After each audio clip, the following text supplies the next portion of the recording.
오늘 17장에 나오는 내용은 우리 하나님께서 에스겔 선지자에게 또 한 번 말씀하십니다. 그리고 이 말씀은 2절에 나와 있듯이 이스라엘 족속에게 향한 말씀인데 수수께끼와 비유로 말씀하셨다. 성경은 그렇게 기록을 하고 있습니다. 수수께끼는 그 의미가 무엇인지 이렇게 생각을 해야 되죠. 또 비유라고 하는 것은 그 안에 진리의 말씀이 담겨져 있는데 겉으로 드러나는 내용은 뭐 다 알아들을 만한 그런 내용인 것 같긴 합니다만은 무슨 내용인지는 모르는 거죠. 그리고 예수님께서도 많이 비유로 말씀하신 것을 우리는 보게 됩니다. 한 번은 제자들이 물어봤죠. 왜 이렇게 비유로 말씀하십니까? 그럴 때 우리 주님께서 말씀하셨던 게 뭐냐면 천국의 비밀, 특별히 이제 천국 비유를 많이 말씀하셨기 때문에 모든 사람에게 지금 현재에는 열려 있는 것이 아니기 때문에 비유로 이제 말씀하셨다는 것이죠. 그래서 그 말씀을 들을 사람은 듣고 또 받지 못할 사람들은 받지 못한다라고 하는 이야기를 했습니다. 오늘 우리는 예수님께서 이제 모든 것을 밝히 알려준 시대를 살고 있습니다. 그래서 감추었던 것인데 이제 그 비밀이 이제 알려진 것이죠. 이게 무슨 이야기입니까? 하나님께서 자신의 뜻을 계시해 주셨다라고 하는 것입니다. 그래서 이미 우리는 놀라운 은혜의 시대에 살고 있습니다. 그것은 하나님께서 어떠한 목적으로 우리에게 은혜를 주시고 구원을 주시고 또 새로운 하나님 나라를 향한 비전을 주셨는지에 대해서 이제는 감춰져 있는 게 아니라고 하는 것입니다. 누구든지 예수 그리스도를 알게 되면 또 우리 안에 오시는 성령께서 함께 하신다면 그 모든 것을 알 수 있다. 우리는 그런 시대에 살고 있는 것입니다. 그러나 구약 시대 또 예수님께서 제자들과 함께 했던 그 시기만큼은 여전히 이 천국에 대해서 또 하나님 나라의 어떤 비밀에 대해서 뭡니까? 이 수수께끼와 비유. 그래서 뭐예요? 설명해 주지 않고서는 결코 이해할 수 없다라고 하는 것입니다. 그렇죠? 오늘 나와 있는 이야기는 두 개의 독수리가 나오고요. 그 다음에 연한 가지가 나오게 됩니다. 그래서 그 의미들은 뒤에 내일 본문에 사실은 좀 설명이 되어 있습니다만은 오늘은 그 비유의 내용들을 조금 보면서 지금 하나님께서 무슨 이야기를 하시려고 하는가 그거를 한번 묵상해 보았으면 좋겠습니다. 3절에 보니까 여호와께서 이렇게 말씀하셨습니다. 큰 독수리 한 마리가 지금 날아왔다는 거죠. 근데 그 독수리에 대한 내용이 뭐라고 나와 있냐면 색깔이 화려하고 날개가 크고 깃이 길고 털이 숱한 큰 독수리가 날아왔다는 거예요. 근데 이 큰 독수리가 뒤에 본문에 보면은 느부갓네살 왕으로 그렇게 풀이를 해주고 있습니다. 그러니까 이 큰 독수리는 바벨론의 왕 느부갓네살, 예루살렘을 멸망시킨 바로 그 장본인이 되는 것이죠. 그가 레바논에 이르러 백향목 높은 가지를 꺾되 레바논에 있는 백향목은 무엇인가? 레바논에 있는 백향목은 다름 아니라 남유다, 특별히 다윗 왕조를 말하고 있는 거예요. 그래서 이 레바논에 있는 백향목 높은 가지를 꺾었다 이렇게 이야기를 하고 있습니다. 그리고 그 연한 가지 끝을 꺾어 가지고 장사하는 땅에 이르러 상인의 성읍에 두고, 그러니까 이 풀이는 이렇게 되는 것이죠. 레바논의 백향목 가지가 다윗 왕조 중에서 그 연한 가지 끝을 꺾었다는 거죠. 그러니까 이 왕조 중에서 한 왕을 지칭하고 있는데 역사적으로 보면은 여호야긴 왕, 여호야긴을 이야기를 하고 있습니다. 바벨론 느부갓네살 왕이 예루살렘에 이제 침공을 하고 난 이후에 여호야긴을 이렇게 데리고 갔었죠. 여호야긴을 바벨론으로 이렇게 끌고 갔습니다. 그래서 상인의 성읍, 그러니까 바벨론에 두었죠. 여호야긴 같은 경우에는 통치 기간이 그렇게 길지가 못했습니다. 3개월 정도 있다가 바벨론이 와가지고 느부갓네살 왕에서 이제 데리고 바벨론으로 갔고요. 그 다음에 5절에 보니까 또 그 땅의 종자를 꺾어 옥토에 심되 수양보들 가지처럼 큰 물가에 심더니, 다른 의미가 아니고요. 여호야긴을 데리고 왔기 때문에 다른 왕을 또 세워야 되잖아요.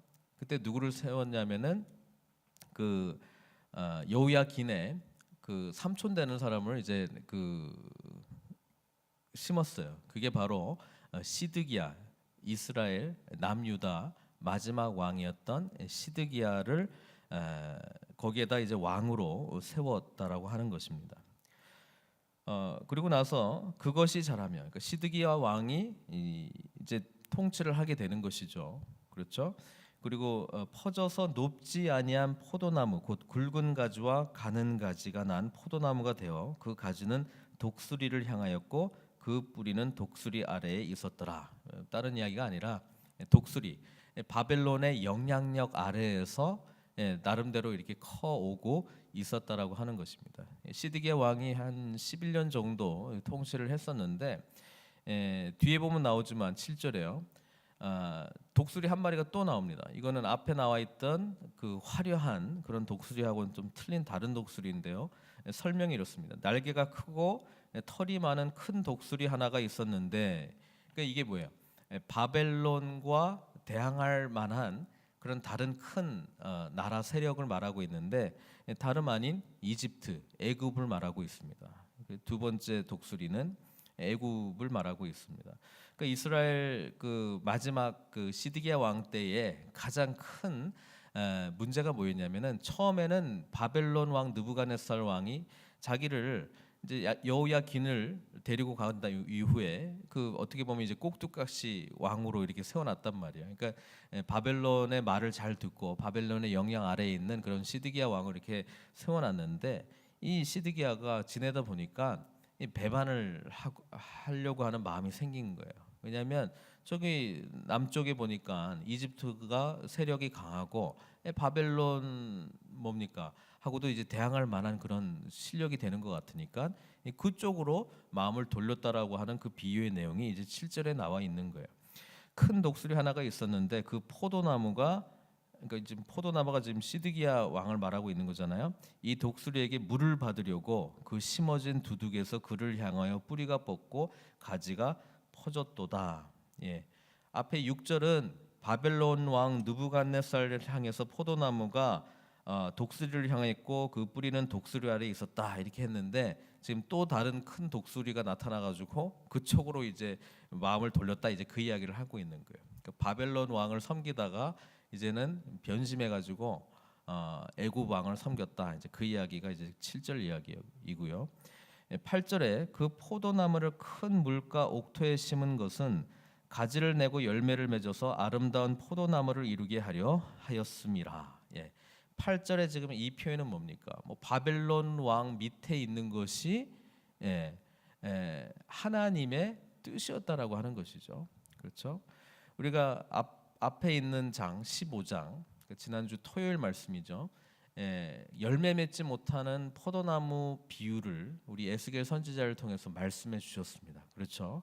그래서 그 열매를 맺지 못하는 그 나무의 내용이 지금 현재 하나님과의 언약을 배반하고 포도나무로서의 그런 역할을 감당하지 못한 하나님 나라 백성 이스라엘에 대한 이야기를 이야기하고 있었습니다. 그런데 하나님께서는 뭐예요? 이 바벨론이라고 하는 나라를 통해서 또 다른 하나님의 역사를 말씀해 주고 싶었는데, 이 백성들은 뭐예요? 하나님의 뜻에 의지하지 아니하고 많은 선지자들을 보냈음에도 불구하고 그들의 말을 듣지 않습니다. 예레미야 선지자 말을 듣지도 않고 이사야 선지자의 말도 듣지 않고 하나님의 계획하심이 여기에 있다라고 하는 것을 전혀 듣지 않고 뭘 의지합니까? 세상적인 판단이죠. 지금 보니까 이 강대국들의 사이에서 우리가 어떻게 살아갈 수 있느냐, 여기 붙었다 저기 붙었다 하면서 기회를 엿보고 힘이 센 쪽으로 우리가 붙으면 좋겠다. 지금 보니까 애국이 좀 강해지려고 하고 있는데 여기에 붙는 것이 좋겠다. 그리고 애굽을 통해서 우리가 바벨론으로부터의 속박에서 벗어날 수 있겠다, 이런 생각을 하고 있었던 것이죠. 하나님의 뜻을 분별하지 않았습니다. 예레미야 선지자가 그렇게 핍박을 많이 받았던 이유가 무엇입니까? 이 나라는 하나님께서 바벨론에게 주었다. 순응하자. 그런 메시지를 전했기 때문에 어떻게 그런 이야기를 할 수 있느냐? 어떻게 이 화려한 예루살렘 성전, 하나님의 거하시는 처소, 하나님께서 우리를 버리시겠느냐? 그런 어떻게 보면은 헛된 그런 그 기대감이 있었다라고 하는 것이죠.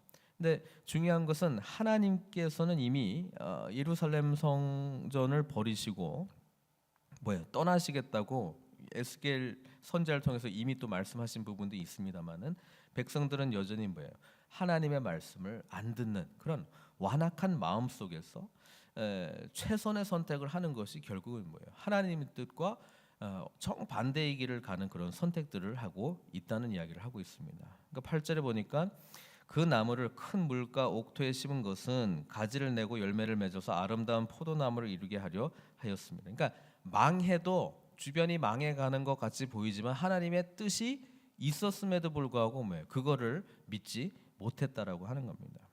그래서 이제 9절 10절은 무슨 이야기냐면 주 여호와의 말씀에 그 나무가 능히 번성하겠느냐? 번성하지 못한다 이 말이죠. 이 독수리가 어찌, 그러니까 이 독수리는 위에 7절에 나오는 독수리 말고 그 바벨론 독수리가 어찌 그 뿌리를 빼고 열매를 따며 그 나무가 시들게 하지 아니하겠으며 그 연한 잎사귀가 마르게 하지 아니하겠냐? 그러니까 그렇게 한다는 것이죠. 실제로 시드기야 왕의 그 말로는 아주 비참하죠.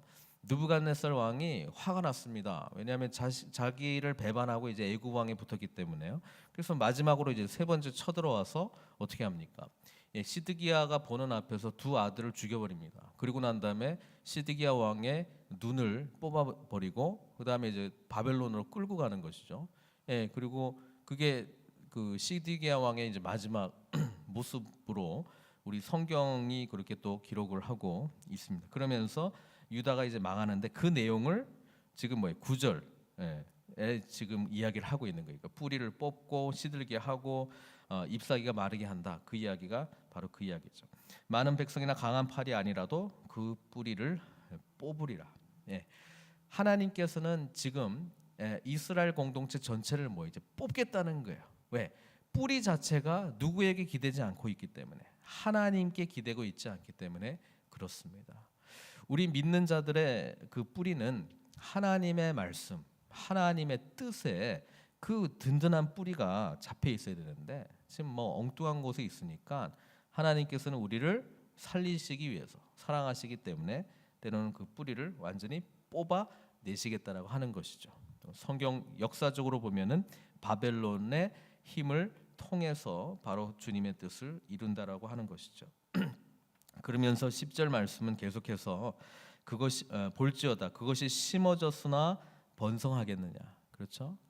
우리가 헛된 것에 우리가 심겨져 있으면 번성할 수 없습니다. 동풍에 부딪힐 때 아주 마르지 아니하겠느냐. 그 자라던 두둑에서 마르리라. 이렇게 하나님께서는 결국 심판은 거부할 수 없이 임할 것이다 말씀해주고 있습니다. 계속해서 에스겔 선지자를 통해서 주시는 이 여러 가지 비유의 내용들은 하나님의 뜻은 불변한다는 것입니다. 그렇다면 오늘 이 말씀을 대하는 우리들은 끝까지 다른 것 의지하지 말고 다른 큰 독수리 없나 그런 것 의지하지 말고 하나님의 뜻이 어디에 있는가? 하나님은 무엇을 원하시고 있는가? 그것을 온전히 바라보고 주님의 말씀에 깊이 뿌리를 내리고 시편 1편에서 표현한 것처럼 정말 시냇가에 그 심겨진 그 나무처럼 하나님의 뜻을 온전히 나타나야 되는 그런 삶을 살아가야 될 줄로 믿습니다. 하나님은 레바논의 백향목 다윗 왕조를 다시 일으켜 세우실 것입니다. 그것이 하나님의 뜻이었습니다. 그러나 세움을 받기 위해서는 이전에 다른 것 의지했던 것들이 모두 뿌리채 뽑혀 나갈 수밖에 없었다라고 하는 것이죠. 왜? 새로운 하나님의 생명이 들어가게 될 때 거기에 진정한 회복이 있기 때문에 그렇습니다. 혹 우리 마음 가운데도 이런 큰 독수리 의지하는 것들이 혹 있지 않나 생각해 보기를 원합니다. 우리가 진정으로 기댈 곳이 어디 있는가? 그것은 바로 생명 되시는 우리 주님이라고 하는 것이죠. 끝까지 주님께, 주님의 말씀에 뿌리를 깊이 내리고 하나님께서 원하시는 그런 선한 열매들을 많이 맺혀서 주님의 뜻을 이루어 나가는 대로 함께 나아가시는 저와 여러분들 되시기를 주님의 이름으로 축원드립니다. 함께 기도하시겠습니다.